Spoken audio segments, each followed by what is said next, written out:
కృపాసింహాసనము దగ్గరకు ప్రతి ఒక్కరిని ప్రేమతో యేసు ప్రభు శక్తిగల నామములో ఆహ్వానిస్తూ ఉన్నాను. నేటి అంశము విందు. Today's topic from the throne of grace, feast. నేటి వాగ్దానము కీర్తన 107:13. Today's promise is found in the book of psalms 1:7-13.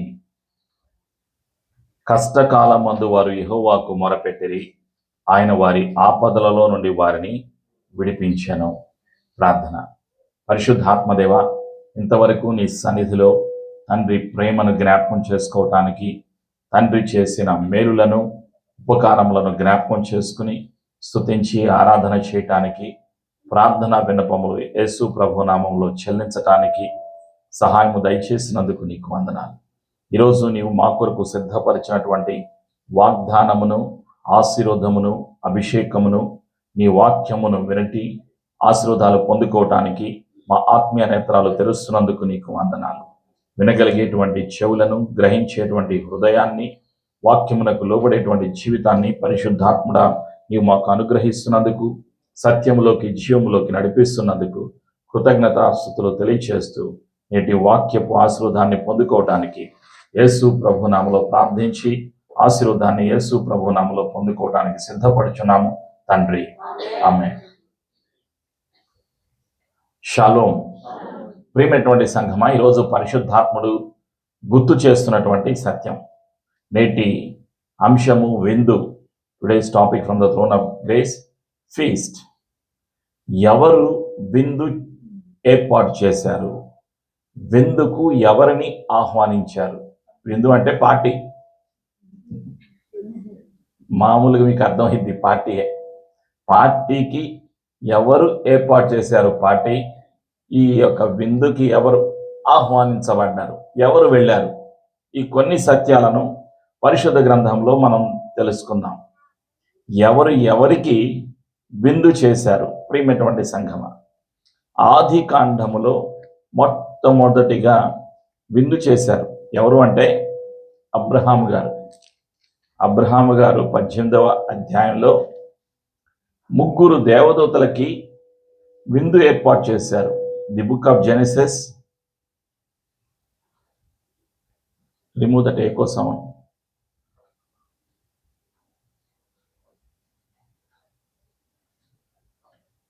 ఆది కాండములో అబ్రహాము గారు ముగ్గురు దేవదూతలకు విందు చేసినట్లుగా ఆది కాండం 18వ అధ్యాయంలో 1 నుంచి 8 వచనాల్లో రాయబడి ఉన్నది. ప్రియమైనటువంటి సంఘమ, నేను చదువుతున్నాను. మరియు మమ్రే దగ్గరున్న సింధూర వనములో అబ్రహాము ఎండవేళ గుడారపు ద్వారమందు కూర్చుని ఉన్నప్పుడు యెహోవా అతనికి కనబడెను. అతడు కన్నులెత్తి చూచినప్పుడు ముగ్గురు మనుషులు అతని ఎదుట నిలువబడి ఉండిరి.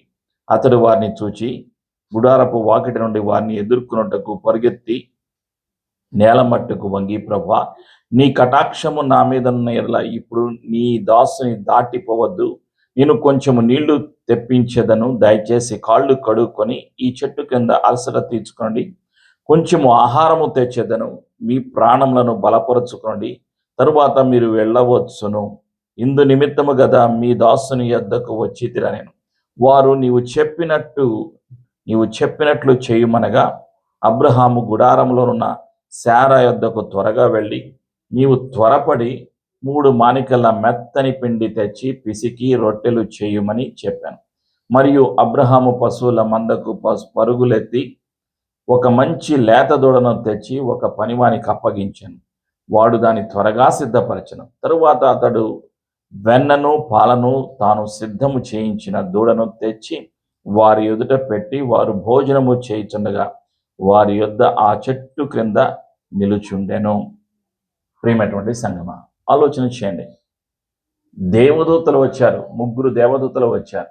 వచ్చినప్పుడు వారిని ప్రేమతో ఆహ్వానించారు. ఎవరు? అబ్రహాము గారు. వాళ్ళు ఎవరు అని తెలుసుకునేటువంటి గ్రహింపు అబ్రహాముకు కలిగింది. వాళ్ళు ఎవరు అనేటువంటి సత్యాన్ని తెలుసుకోగలిగాడు ఆత్మ ద్వారా, పరిశుద్ధాత్మ ద్వారా. ప్రియమైనటువంటి సంగమా, మీ దగ్గరికి నా దగ్గరికి కూడా దేవదూతలు వస్తారు. ఎలా వస్తారు? డైరెక్ట్గా రారు. వాళ్ళు ఎలా వచ్చారు? అబ్రహాం గారి దగ్గరికి ముగ్గురు మనుషులు అతని ఎదుట నిలువబడి ఉండిరి. మనుషుల రూపంలో వస్తారు దేవదూతలు. అంటే ఈరోజు నీవు నేను కూడా సిద్ధపడాలి. దేవదూతలు మన దగ్గరికి రావాలి, మన ఇంటికి రావాలి, మనం సిద్ధపరిచిన భోజనం వాళ్ళు చేయాలి. ఆలోచన చేయాలి. అంటే మన హృదయం ఆ విధంగా సిద్ధపడాలి. దేవుని యొక్క స్వరాన్ని వినటానికి, దేవదూతలు మన ఇంటికి రావటానికి, మనతో మాట్లాడటానికి, తండ్రి ఇచ్చినటువంటి సందేశాన్ని, సమాచారాన్ని మనకు తెలియచేయటానికి మనము సిద్ధపడాలి. మనం ఎప్పుడైతే సిద్ధపడతామో వాళ్ళు వస్తారు. వాళ్ళు డైరెక్ట్గా రారు, వాళ్ళు వేరు రూపంలో వస్తారు, మనుషుల రూపంలో వస్తారు. వచ్చినప్పుడు వాళ్ళను గుర్తుపట్టగలిగేటువంటి అనుగ్రహము, దైవ జ్ఞానము, పరిశుద్ధాత్మలో ఉన్నటువంటి వరాన్ని పొందుకోవటం ద్వారా ఈ వ్యక్తి సాధారణమైనటువంటి వ్యక్తి కాదు, దేవదూతే నా కొరకు పంపాడు అనేటువంటి గ్రహింపు నీకు కలుగుతుంది. నీకు తెలియని వారు నీ దగ్గరికి వస్తారు. ఆలోచన చేయండి. వీళ్ళు ఎక్కడి నుంచి వచ్చారో అబ్రహాం గారికి పూర్తిగా అవగాహన లేదు, కానీ ఆ సమయంలో అప్పుడే గుర్తుపట్టగలిగాడు. అదే సమయంలో నీకు ఏ కష్టం వస్తుందో, ఏ బాధ వస్తుందో, ఏ ఇబ్బంది వస్తుందో ఆ సమయంలోనే దేవదూతలు నీ దగ్గరకు వస్తారు. వచ్చి నీకు సమాచారాన్ని అందిస్తారు, ఆ సమస్యకు పరిష్కారాన్ని తెలియచేస్తారు. ప్రియమైనటువంటి సంఘమా, అదే రీతిగా నీవు నేను కూడా ప్రతి విషయంలో కూడా సిద్ధపడాలి అని పరిశుద్ధాత్ముడు గుర్తు చేస్తూ ఉన్నాడు. ఆ తర్వాత 21వ అధ్యాయంలో మనం చూస్తాం. ఏమిటి అంటే 19వ అధ్యాయానికి వెళ్దాం. అక్కడ ఎవరిని చూస్తామంటే లోతు గారిని చూస్తాం. దేవదూతలు, ఇద్దరు దేవదూతలు లోతు దగ్గరకు వచ్చారు. ఆదికాండము 19వ అధ్యాయము 1వ వచనము. ఆ సాయంకాలం మందు ఆ ఇద్దరు దేవదూతలు సొదమ చేరునప్పటికీ లోతు సొదమ గవిని యొద్ద కూర్చుండి ఉండెను. లోతు వారిని చూచి వారిని ఎదుర్కొనుటకు లేచి సాష్టాంగ నమస్కారము చేసి, నా ప్రభువులారా, దయచేసి మీ దాసుని ఇంటికి వచ్చి రాత్రి వెళ్ళబూచి కాళ్ళు కడుక్కొనుడి, మీరు పెందల కడ లేచి మీ త్రోవను వెళ్ళవచ్చునని. అందుకు వారు, అలాగు కాదు, నడి వీధిలో రాత్రి వచ్చేదమని చెప్పారు. అయినను అతడు మిక్కిలి బలవంతము చేసినప్పుడు వారు అతని తట్టు తిరిగి అతని ఇంట ప్రవేశించిరి. అతడు వారికి విందు చేసి పొంగని రొట్టెలు కాల్చగా వారు భోజనము చేసిరి. లోతు గారి దగ్గరికి ఇద్దరు దేవదూతలు వచ్చారు. ప్రియమైనటువంటి సంగమా, సొదమ గొమొరలో ఒక ప్రమాదం రాబోతుంది. సొదమ గొమొరాని అగ్ని చేత దేవుడు కాల్చివేయబోతున్నాడు. ఆ సత్యాన్ని తెలియచేయబోతున్నారు. ఎవరికి? ఈ యొక్క లోతు గారికి. ఎందుకంటే లోతు దేవుడు అతన్ని ఎన్నుకున్నాడు కాబట్టి, ఏర్పాటు చేసుకున్నాడు కాబట్టి, తనని కాపాడాలని తండ్రి ఆలోచన కలిగి ఉన్నాడు. ప్రియమైనటువంటి సంగమా, అందుకే రాబోయేటువంటి ప్రమాదం నుండి తను తప్పించటానికి ముందుగా దేవదూతలు వచ్చారు. అప్పుడు లోతు గ్రహించాడు, గుర్తించాడు వాళ్ళు దేవదూతలని. వెంటనే వాళ్ళని ఇంటికి తీసుకువెళ్ళాడు, వాళ్ళకి భోజనాన్ని సిద్ధపరిచాడు. ప్రియమైనటువంటి సంగమా, చక్కగా భోజనం చేసి వాళ్ళు వెళ్ళిపోయారు. తరువాత వెంటనే లోతు తన భార్యని తీసుకుని బయటకు వెళ్ళిపోమని చెప్పాడు. తన భార్యను తీసుకుని సొదమ గొమొర బయటకు వచ్చేసారు. తర్వాత అగ్ని చేత ఆకాశం నుండి అగ్ని వచ్చి సొదమ గొమొరాలు కాల్చివేశాయి. ప్రియమైనటువంటి సంగమా, అది ఆ సంఘటన అంతా కూడా మనం ఈ అధ్యాయంలో మనం చూస్తాం. ఈ విధంగా జరిగింది. తర్వాత ఆదికాండం 21వ అధ్యాయంలో ఇస్సాకు గారు విందు చేసినట్లుగా కూడా మనం చూస్తాం. ఇక్కడ ఎవరు విందు చేశారో ఆ సత్యాన్ని, ఇస్సాకు గారు పుట్టినప్పుడు అబ్రహాం గారు విందు చేశారు. యెహోవా తాను చెప్పిన ప్రకారం శారాను దర్శించను. యెహోవా తానిచ్చిన మాట చొప్పున శారాను గూర్చి చేశాను. ఎట్లనగా అబ్రహాముతో చెప్పిన నిర్ణయ కాలంలో శారా గర్భవతి అయి అతని ముసలితనమందు అతనికి కుమారుని కనెను. ఈ యొక్క అబ్రహాం గారి యొక్క కుమారుడు పాలు విడిచిన తరువాత ఆ సందర్భంగా విందు చేశాడు. ఎవరు? అబ్రహాం గారు విందు చేశారు. ఇస్సాకు పాలు విడిచిన తర్వాత 21వ అధ్యాయంలో 8వ వచనంలో మనం చూస్తాం. ఆ పిల్లవాడు పెరిగి పాలు విడిచెను. ఇస్సాకు పాలు విడిచిన దినమందు అబ్రహాము గొప్ప విందు చేసెను. ఆలోచన చేయండి. పాలు విడిచిన రోజున గొప్ప విందు చేశాడు అబ్రహాం గారు. ఈ విధంగా పరిశుద్ధ గ్రంథంలో, పాత నిబంధన గ్రంథంలో అబ్రహాము చేసిన విందు, లోతు గారు చేసిన విందు మనం చూస్తాం. తర్వాత ఇంకా మనం ముందుకు వెళ్ళిన తర్వాత 29వ అధ్యాయంలో 22వ వచనంలో ఒక సత్యాన్ని చూస్తాం. ఇక్కడ మనం చూసేటువంటి సత్యం ఏమిటి అంటే, యాకోబు కొరకు తన మామయ్య గారు విందు ఏర్పాటు చేశాడు. యాకోబు గారి కొరకు. అబ్రహాము, ఇస్సాకు, యాకోబు. యాకోబు ఎవరు? ఇస్సాకు యొక్క కుమారుడు. ఇతను ఏం చేశాడు? యాకోబు బయలుదేరి తూర్పు జనుల దేశమునకు వెళ్ళాను. అతడు చూచినప్పుడు పొలములో ఒక బావి కనబడెను. అక్కడ దాని యుద్ధ గొర్రెల మందను 3 పండుకొని ఉండెను. 22వ వచనంలో మనం చూద్దాం. లాబాను ఆ స్థలంలో ఉన్న మనుషులనందరినీ పోగు చేసి విందు చేయించి రాత్రి వేళ తన కుమార్తె అయిన లేయను ఆయన యుద్ధకు తీసుకొని పోగా యాకోబు ఆమెను కూడాను. యాకోబు కొరకు లాబాను గారు విందు ఏర్పాటు చేశారు. ప్రియమైనటువంటి సంగమా, ఈ విధంగా మనం చూస్తున్నాం. ఆ తరువాత మనము రాజుల కాలంలోకి వెళ్ళినప్పుడు దావీదు కొరకు ఇజ్రాయిలీలు విందు చేశారు. ఇజ్రాయిలీలకు అనేక జయాలు అనుగ్రహించినందుకు కృతజ్ఞతగా ఇజ్రాయిల్ ఏం చేశారంటే దావీదు కొరకు విందు చేసినట్లుగా దినవృత్తాంతములు 1వ గ్రంథములో 12వ అధ్యాయంలో 39వ వచనంలో మనం ఆ సత్యాన్ని మనం చూస్తాం. దినవృత్తాంతములు 1వ గ్రంథములో 10వ అధ్యాయంలో మనం చూస్తాం.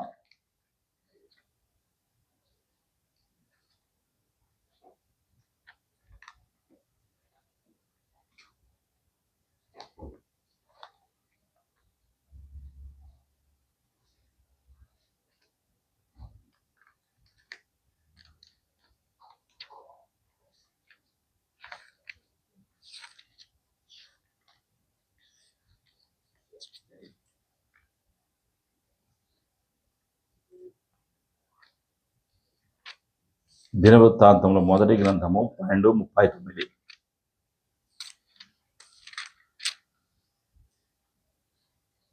వారి సహోదరులు వారి కొరకు భోజన పదార్థములు సిద్ధము చేసి ఉండగా వారు దావీదుతో కూడా అచ్చట 3 దినములుండి అన్నపానములు పుచ్చుకొనిరి. దావీదు కొరకు ఇజ్రాయిలీలు భోజనాన్ని సిద్ధపరిచినట్లుగా మనం ఇక్కడ చూస్తున్నాం. ఆ తరువాత మనము దావీదు గారి కుమారుడైనటువంటి సొలొమోను దేవుని యొక్క మందిరాన్ని ప్రతిష్ఠించబోయేటువంటి ముందుగా విందు ఏర్పాటు చేస్తాడు. రాజుల 1వ గ్రంథము 8వ అధ్యాయంలో 65వ వచనంలో మనం చూస్తాం. రాజుల 1వ గ్రంథములో మనం చూస్తాం 8వ అధ్యాయం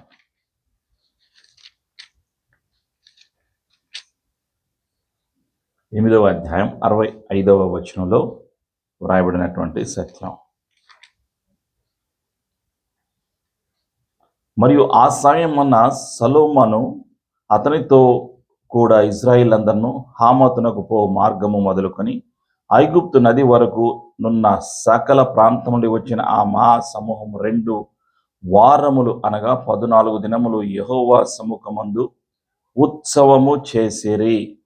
ప్రియమైనటువంటి సంగమ, ఈ విధంగా వాళ్ళు సంతోషంగా వాళ్ళు జీవించినట్లుగా సొలొమోను గారు చేసినటువంటి యొక్క దినవృత్తాంతములు 2వ గ్రంథములో కూడా ఒక సత్యాన్ని మనం చూస్తాం. ఇక్కడ రాయబడినటువంటి సత్యాన్ని ఒకసారి జ్ఞాపకం చేసుకుందాం.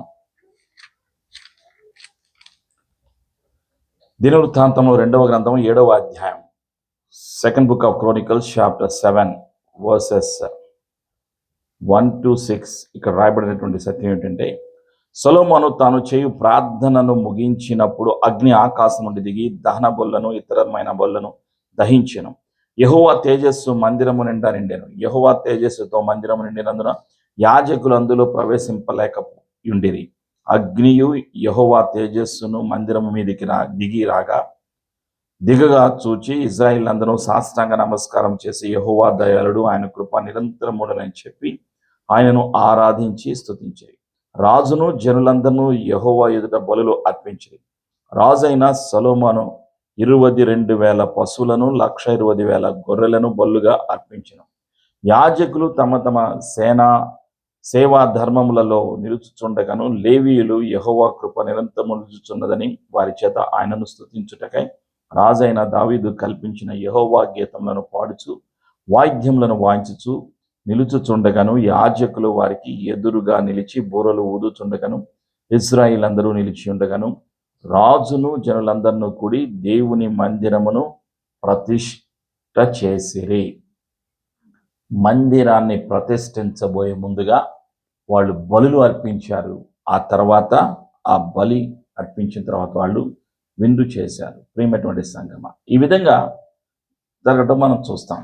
ఆ తర్వాత క్రొత్త నిబంధన గ్రంథంలో యేసు ప్రభువు వారిని వివాహపు విందుకు ఆహ్వానించారు. యేసు ప్రభువు వారిని తన యొక్క శిష్యులను, తన తల్లి గారిని వివాహపు విందుకు ఆహ్వానించినట్లుగా పరిశుద్ధ గ్రంథంలో యోహాను సువార్త 2వ అధ్యాయంలో మనం చూస్తాం. యోహాను సువార్త 2వ అధ్యాయంలో 1 నుండి 12 వచనాలు మనం చదువుకున్నప్పుడు 3వ దినమున John the gospel chapter 2 verses 1 to 11. 3వ దినమున గలిలయలోని కానాను ఊరిలో ఒక వివాహము జరిగిన. యేసు తల్లి అక్కడ ఉండెను. యేసును ఆయన శిష్యులను ఆ వివాహమునకు పిలువబడిరి. ద్రాక్షారసం అయిపోయినప్పుడు యేసు తల్లి వారికి ద్రాక్షారసము లేదని ఆయనతో చెప్పగా యేసు ఆమెతో, అమ్మా, నాతో నీకేమి పని? నా సమయం ఇంకనూ రాలేదని. ఆయన తల్లి పరిచారకులను చూచి, ఆయన మీతో చెప్పినది చేయుడని. యూదుల శుద్ధీకరణాచార ప్రకారం 2-3 తుమ్ములు పట్టు 6 రాతి బాణలు అక్కడ ఉంచబడి ఉండెను. యేసు ఆ బాణలు నీళ్లతో నింపుడని వారితో చెప్పగా వారు వాటిని అంచుల మట్టుకు నింపిరి. అప్పుడైన వారితో, మీరిప్పుడు ముంచి విందు ప్రధాని ఎద్దుకు తీసుకుని పోడని చెప్పగా వారు తీసుకొని పోయి ఆ ద్రాక్షరసము ఎక్కడి వచ్చునో ఆ నీళ్లు ముంచి తీసుకొని పోయిన పరిచారకులకే తెలిసినది కానీ విందు ప్రధానికి తెలియకపోయిన గనుక ద్రాక్షరసమైన ఆ నీళ్లు రుచి చూచినప్పుడు ఆ విందు ప్రధాని పెండ్లి కుమార్ని పిలిచి, ప్రతివాడును మొదట మంచి ద్రాక్షరసము పోసి జనులు మత్తుగా ఉన్నప్పుడు జబ్బు రసము పోయిను. నీవైతే ఇది వరకు మంచి ద్రాక్షరసము ఉంచుకొని ఉన్నావని అతనితో చెప్పాను. గలిలయలోని కానాలో యేసు ఈ మొదటి సూచక క్రియను చేసి తన మహిమను బయలుపరిచెను. అందువలన ఆయన శిష్యులు ఆయన యందు విశ్వాసముంచిరి. ప్రియమైనటువంటి సంగమా, కానాను పెండ్లి విందులో యేసయ్య చేసినటువంటి మొదటి సూచక క్రియ, మొదటి అద్భుతం, నీళ్లను ద్రాక్షారసంగా యేసయ్య చేశారు. కారణం ఏమిటి అంటే అక్కడ ఉన్నటువంటి ప్రజలు నమ్మాలి.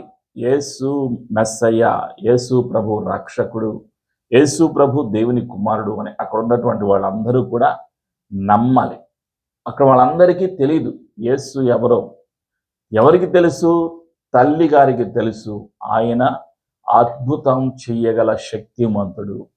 ద్రాక్షరసం అయిపోయిందని పనివాడు చెప్పినప్పుడు మరియమ్మ గారు ఏమన్నారంటే యేసు ప్రభు దగ్గరికి వచ్చి చెప్పారు. ఏమని చెప్తున్నారు?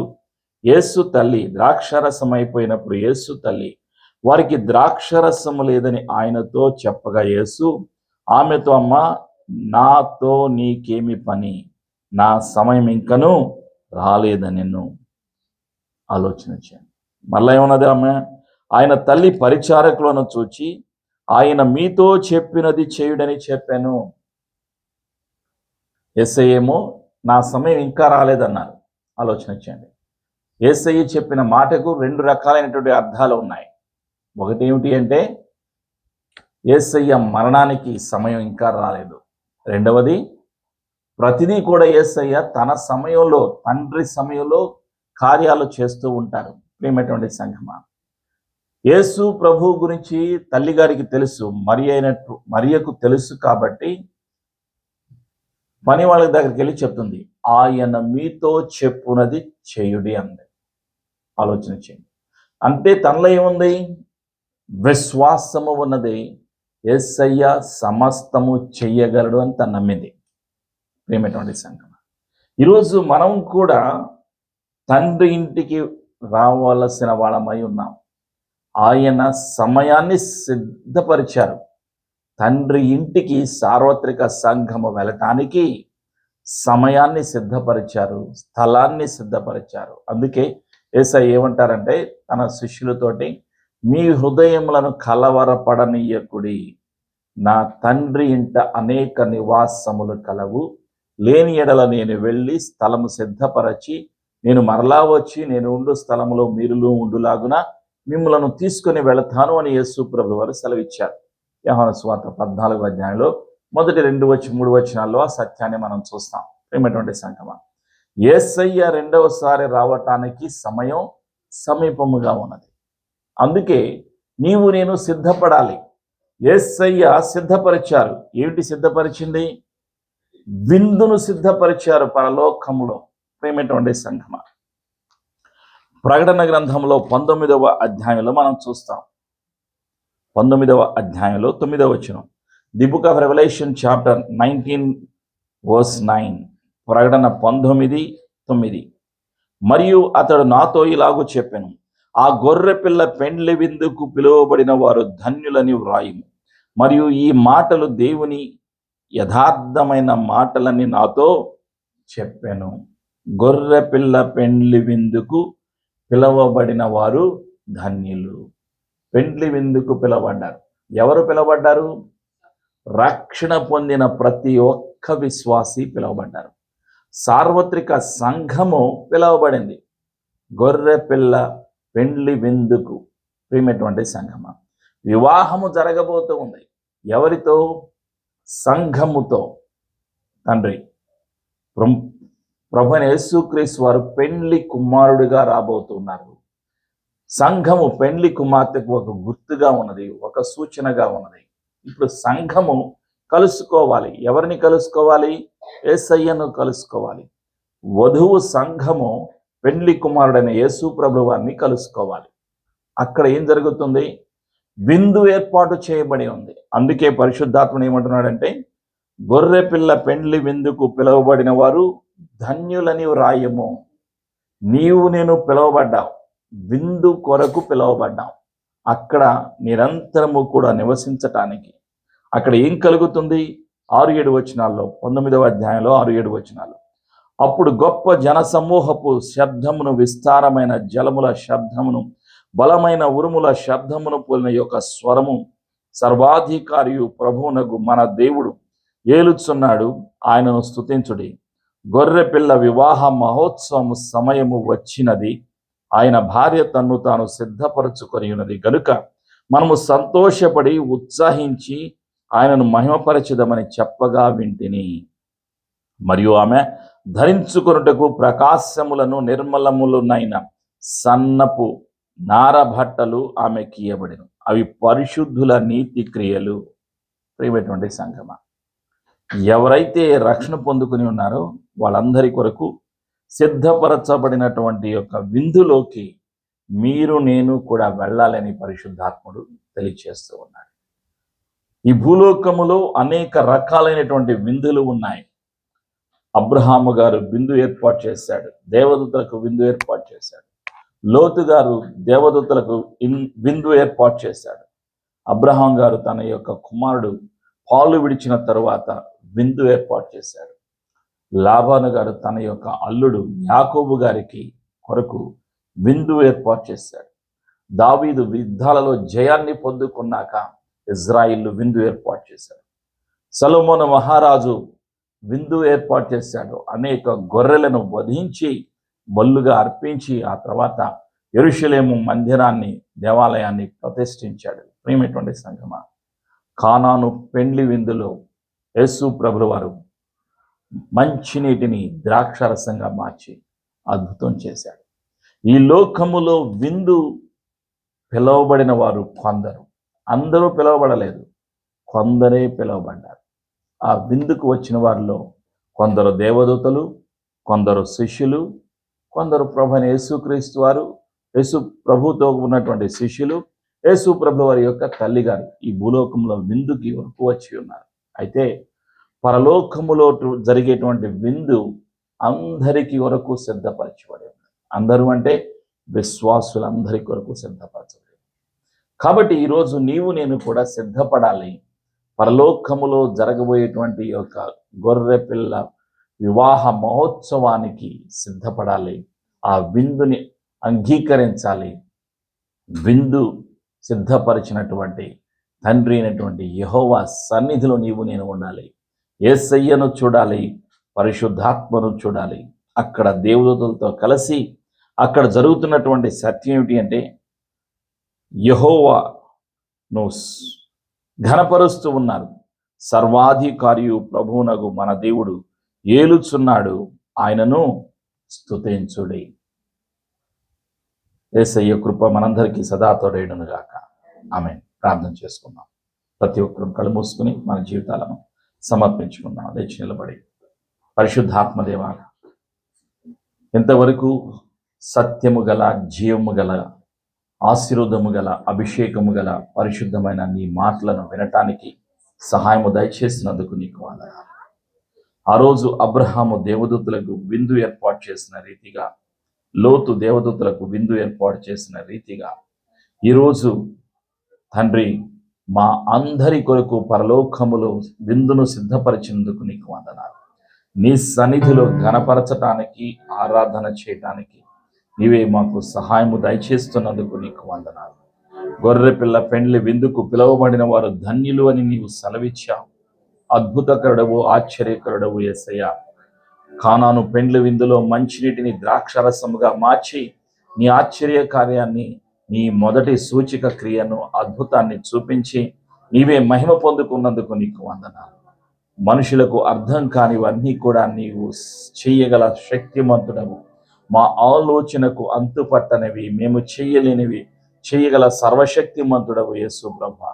నీ బిడ్డల జీవితాల్లో ఏ సమస్య అయితే ఉన్నదో, ఏ బలహీనత అయితే ఉన్నదో, ఏ ఆటంకం అయితే ఉన్నదో, ఏ శోధన అయితే ఉన్నదో, ఏ చీకటి దురాత్మల అధికారము ప్రభావం అయితే ఉన్నదో, అవన్నీ కూడా యేసు ప్రభు నామములో తొలగిపోవును గాక. యేసు రక్తములో మా జీవితాలను ముద్రిస్తూ ఉన్నాం. యేసు ప్రభుని ఒప్పుకొనుచున్నాం. యేసయ్యా, నీవు మా కొరకు స్థలాన్ని సిద్ధపరిచావు, నీకు వందనాలు. పరలోకములో జరగబోయేటువంటి యొక్క పెండ్లి విందుకు ఆహ్వానాన్ని నీవు సిద్ధపరిచేందుకు నీకు వందనాలు. పరిశుద్ధాత్ముడా, క్రీస్తు యేసు మనసు మాకు అనుగ్రహించి యేసయ్య సారూప్యంలోకి మార్చి తండ్రిని కలుసుకోవటానికి, యేసయ్యను కలుసుకోవటానికి, అక్కడ పరిశుద్ధమైన దేవదూతలతో కలిసి ఆరాధన చేయటానికి మాకు సహాయము దయచేస్తున్నందుకు నీకు వందనాలు. నీ కృపాక్షేమములతో మమ్మల్ని నింపుచున్నందుకు నీకు వందనాలు. యేసు ప్రభుని ఒప్పుకొనొచ్చు.